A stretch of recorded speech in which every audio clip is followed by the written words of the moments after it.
I've been asked to do a video to give my opinion on how Brexit will affect the UK jobs market. And now that COVID is not the only talking point on news media, social media, whatever, and Brexit is now becoming back into the public consciousness, I've really wanted to do a video on Brexit and to give my opinion on it for some period of time. So let's do a video on it. Here goes. Right, okay, I'm gonna put this into silent mode. It's down there. If you haven't seen our videos before, we do videos aimed to help employees, and that's employees either in employment or those seeking employment.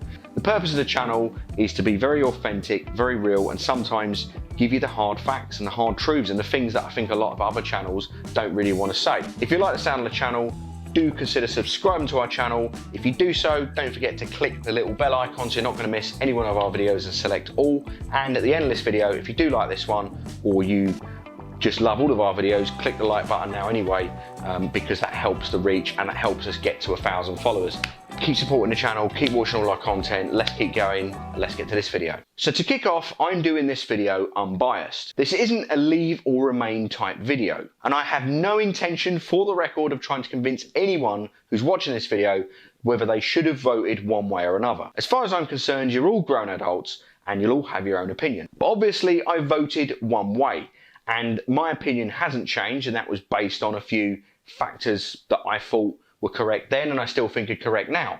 But I'm not going to tell you what way I voted, but if you do want to find out what way I voted and why, then you'll have to watch till the end of the video. Anyway, let's get to the meat and the bones of trying to answer this question. How will Brexit affect the UK jobs market?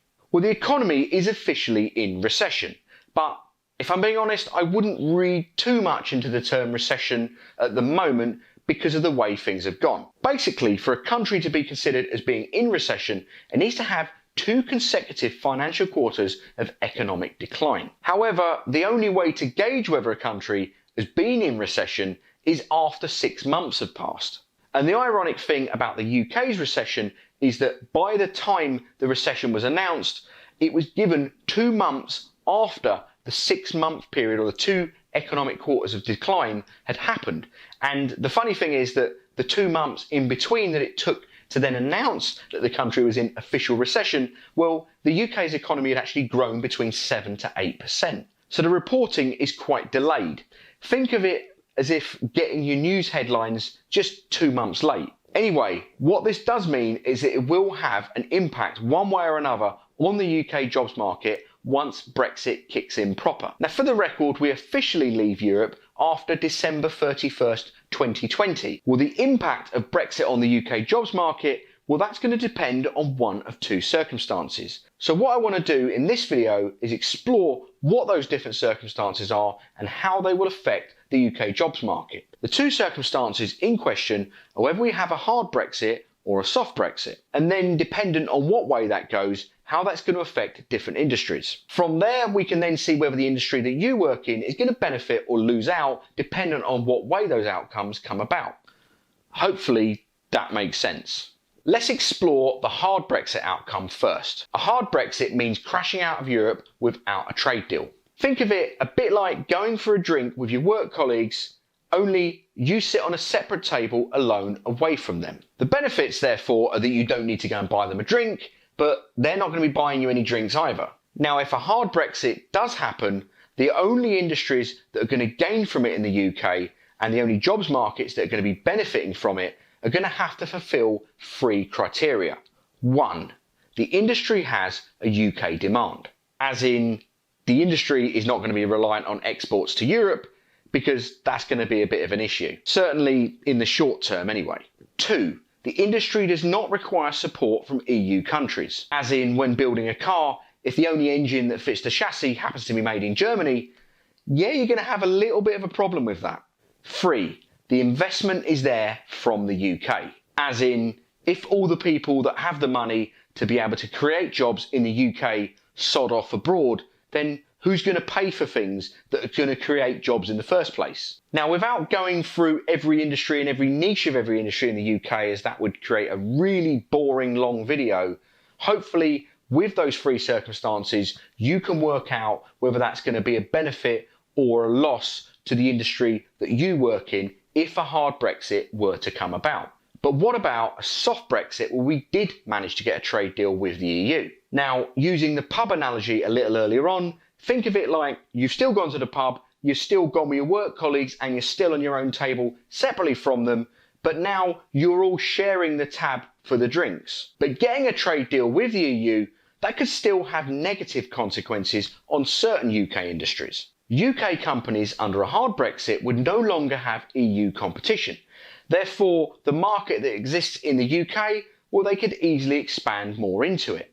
And by doing that, that would create more jobs. If we were to get a trade deal with Europe, then those jobs that would be created by having less EU competition, well, they would no longer be created, so that idea would be scuppered. However, if the company that you work for trades with Europe, that means it's got 26 separate countries to trade with.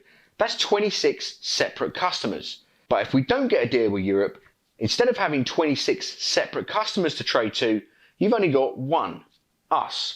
Now do bear in mind, I understand that we can still trade with Europe under WTO rules, World Trade Organization rules. But that basically means we would have tariffs on all the stuff we're trying to sell. All the stuff that we produce in the country, in the UK, that we try to export to the EU, well, our prices just wouldn't be competitive anymore. It'd be a bit like going down your local Tesco to the bakery aisle, looking for a loaf of bread, and then seeing all of the breads with all the same quality at roughly the same prices, apart from the UK's loaf, which happened to be 150% more expensive. But a trade deal with Europe, well, that would create a load of jobs in itself. We'd have a load more investment. All of a sudden, companies would look at the market and think, well, now we've got a trade deal with Europe, we'll start creating jobs and start expanding our product offering again. So many companies have kind of wound back from trying to invest in European export products that jobs haven't been created. They've been worried that we might not get a trade deal, so they don't want to have to make loads of people redundant and put a load of investment to waste. But if we did get that trade deal, all of a sudden, there's going to be tons and tons of jobs created to fill that void. But one of the arguments to leave Europe has been, well, what has the EU ever done for the UK from an investment angle? If that happens to be an opinion that you share, this is probably going to be a bit of an awkward question for me to answer. And that's because of all the countries in Europe, since the common market came in place, one country has received more financial gain than any other. That country has also grown its economy more, and per capita head, the living standards of its residents have increased more than any other member state since becoming a member of the EU. And I'm sorry to tarnish that argument, but the country that's benefited the most is the UK.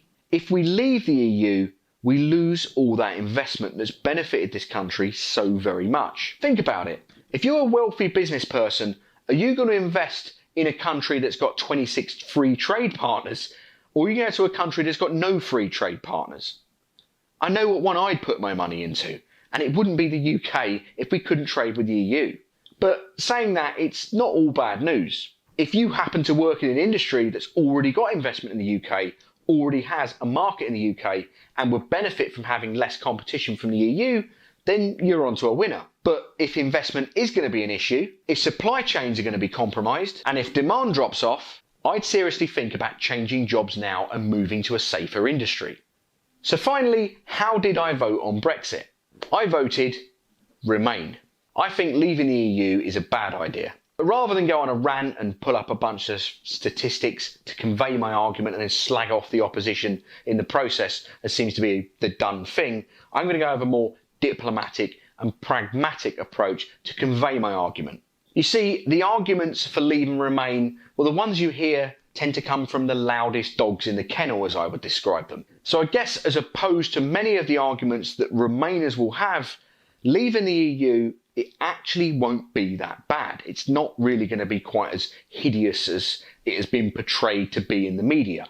In fact, any pain and disruption and problems we do get as a country from leaving EU membership, well, it's going to be pretty short term. Give it 18 months and you'll find that the UK economy will actually adjust and adapt and will start progressing again.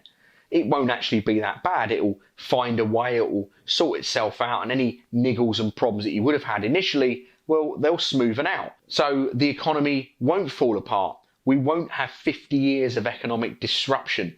We won't all of a sudden find our lives thrown into a deep, dark hole of despair. So why then did I vote the way I did if I don't think leaving Europe's going to be that bad? Well, in short, we're not really going to gain anything from leaving Europe. We're just going to lose out on a few things that we did have that were benefits that EU membership brought. And I've heard the arguments of, well, we can take back our own borders, and we won't have Brussels and the Germans telling us what to do anymore. However, what I think people fail to realise who have that argument is that you and I, we have no control. We don't control our borders. We are just numbers. There's 67 million people living in the UK. Do you really think Boris Johnson gives a damn about what John 47 from Weston-super-Mare has to say? Of course he doesn't. If you had £67 million and you lost 1 pence of it, are you really going to care less? It's the same thing. And just because it won't be Brussels telling us what to do anymore, it doesn't mean that our government's all of a sudden going to sing to a different tune. We'll still be told to do things and have to abide by things we don't like, but instead of someone from Belgium telling us to do it, it'll be someone in a suit from Westminster. So all we're really gaining from leaving the EU is a bunch of short-term hassle and losing the benefits that we had by being an EU member. We're just not really gaining anything, and that's why I voted to remain. And finally, what you're not going to hear from any Remain or Leave voter out there is, in reality, leaving the EU is an expensive and pointless exercise that's just going to work out to be nothing more than a bit of an anticlimax. That pretty much sums up this video. Hopefully I've answered the question for you. If you have any questions on it or want to know more about it, or predictions or actual facts and figures, do put them in the comments below. But don't forget to subscribe to our channel, click the like button and click the bell icon so you're not going to miss any one of our forthcoming videos.